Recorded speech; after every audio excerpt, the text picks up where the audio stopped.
আসসালামু আলাইকুম। Derivation of A partial differential equation tutorial number 12। গুরুত্বপূর্ণ একটা প্রবলেম আমরা সলভ করব। সমবৃত্তীয় সকল কনক দলের আংশিক অন্তরক সমীকরণ নির্ণয় করতে বলছে, যেটা কিনা জেড অক্ষের সহিত সমাপতিত হয়। এতটুকু বলা থাকতে পারে। দেন আমাদের প্রবলেমটা সলভ করতে হবে। তখন আমাদের এই নিচে যে ইকুয়েশনটা দেওয়া আছে, x square plus y square equals to z minus c whole square tan square alpha, এইটা ঠাড়া মুখস্থ রাখতে হবে। ভাই এখন কনিক কনিকের বেসিকগুলো নিয়ে এখন কথাবার্তা বলছি না, কিংবা এই ইকুয়েশনটা কিভাবে আসলো সেটা কথাবার্তা বলছি না, কারণ এটা করতে গেলে আমার আধা ঘন্টা লেগে যাবে। বাট আমরা ওইদিকে না গিয়ে জাস্ট ম্যাথটা করে ফেলবো। আর অর দিয়ে যেটা দেওয়া আছে, অথবা এইভাবে যদি থাকে তাহলে আমাদের কোনো প্রবলেমে পড়তেই হবে না। দেখেন, x square plus y square just equation দেওয়া থাকবে, দেন বলবে ইকুয়েশনের আরবিটারি কনস্ট্যান্ট অর্থাৎ ইচ্ছামূলক ধ্রুবটাকে অপসারণ করো বা এলিমিনেটিং করো, দেন পিডিই পার্শিয়াল ডিফারেনশিয়াল ইকুয়েশন গঠন করো।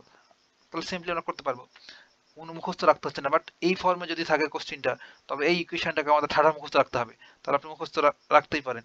এখন এটা সর্বশেষ ভাই একুশ সালে আসছিল, বুঝতেই পারছেন ভালো মানের একটা প্রবলেম। তাহলে এটা পরবর্তী আমরা সলভ করবো। তারপরে দেবো গিভেন ইকুয়েশন, প্রদত্ত সমীকরণটা হচ্ছে x square plus y square into z minus c whole square tan square alpha. এখন দেখেন তো ভাই, এটাকে এক নম্বর ইকুয়েশন দিলাম। আর এখানে আরবিটারি কনস্ট্যান্ট কয়টা? এখানে এক্স একটা আরবিটারি, সরি সি একটা আরবিটারি কনস্ট্যান্ট আর টেন একটা আরবিটারি কনস্ট্যান্ট। তাহলে নাম্বার অফ আরবিটারি কনস্ট্যান্ট 2। এখন দেখবো আমরা যে ইন্ডিপেন্ডেন্ট ভ্যারিয়েবল কয়টা আছে। এক্স একটা ইন্ডিপেন্ডেন্ট ভ্যারিয়েবল এবং ও একটা ইন্ডিপেন্ডেন্ট বা স্বাধীন চলক। তাহলে নাম্বার অফ ইন্ডিপেন্ডেন্ট ভ্যারিয়েবল হচ্ছে 2। তাহলে দুটা ইকুয়াল। তাহলে আমরা বলতে পারবো এখানে শুধুমাত্র এক নম্বর সমীকরণকে এক্স এবং ওয়াই এর এক্সপেক্টেড পার্শিয়াল যদি ডেরিভেটিভ করি, তবে আমাদের কাঙ্ক্ষিত সমাধানটা চলে আসবে। আর জেড ডেফিনেটলি এখানে ডিপেন্ডেন্ট ভ্যারিয়েবল। তাহলে আমরা বলে দেবো এক নম্বরকে বা এককে এক্স ও ওয়াই এর সাপেক্ষে আংশিক অন্তরীকরণ করে পাই del del x x square plus y square, আর ডান পাশটাতে হলো del del x z minus c raise to the power 2 tan square alpha. Left সাইডে এখানে জাস্ট এক্স এর এক্সপেক্ট করছি, তাহলে পাওয়ারটা সামনে যাবে মাথায় একবার।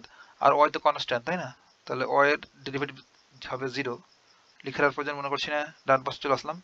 এখন দেখেন ভাই, এখানে জেড আছে, জেড কে এক্স এর এক্স ডেরিভেটিভ করা যাবে, কারণ জেড এর ভিতরে তো এক্স আছে। জেড হচ্ছে এক্স আর Y function. Z definitely X এবং ওয়াই এর ফাংশন। যেহেতু এখানে এক্স রয়েছে, সেহেতু জেড কে আমরা এক্স চিন্তা করবো, তার ডেরিভেটিভ করে ফেলবো। ভিতরটা এই টোটালটাকে মনে করছি এক্স, আর মাথার উপরে আছে পাওয়ার 2। তাহলে পাওয়ারটা সামনে আসবে ওই পদ থেকে এক বাদ, তাহলে 2 জেড মাইনাস সি। আর যেটারে এক্স বললাম সেটা কি এক্স? সেটা এক্স না, সেটা আছে জেড মাইনাস সি। সেটাকে আবার ডেরিভেটিভ করতে হবে। তাহলে জেড কে আবার ডেরিভেটিভ এক্স এর ডেরিভেটিভ করলে del z upon del x. বুঝতে দেখতে পারলাম? দেন কনস্ট্যান্ট টেন স্কোয়ার আলফা, এটা পাশে পড়ে থেকে গেল, ইম প্লাস দ্যাট। আর দেখে তো দুই পাশ থেকে 2 to vanish equals to z minus C.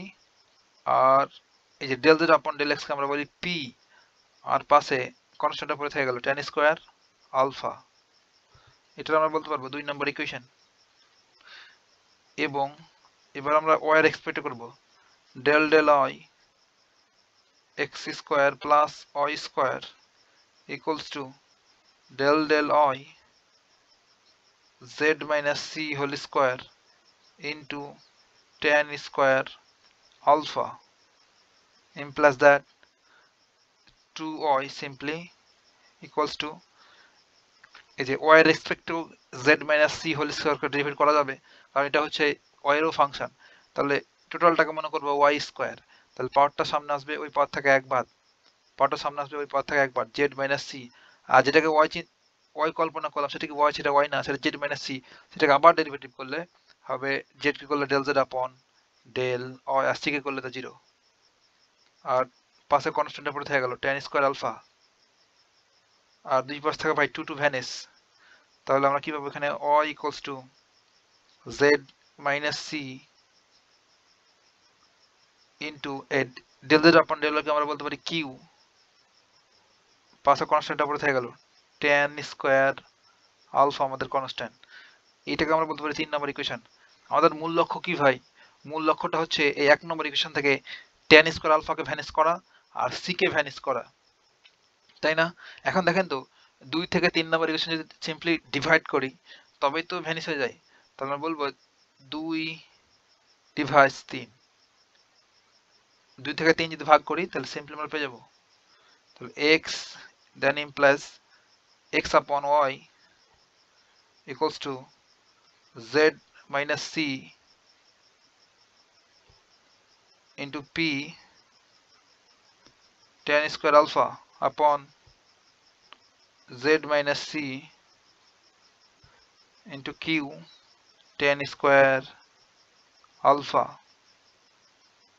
এই যে tan tan মোকাবেলা, z minus c মোকাবেলা, কি পরে থাকলো এখানে p x upon y equals to p upon q, আর আর ই গুণ করলে আমরা পাবো qx equals to py।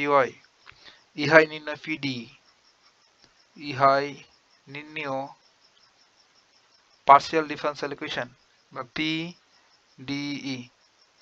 That's it, কথা হবে নেক্সট টিউটোরিয়ালে।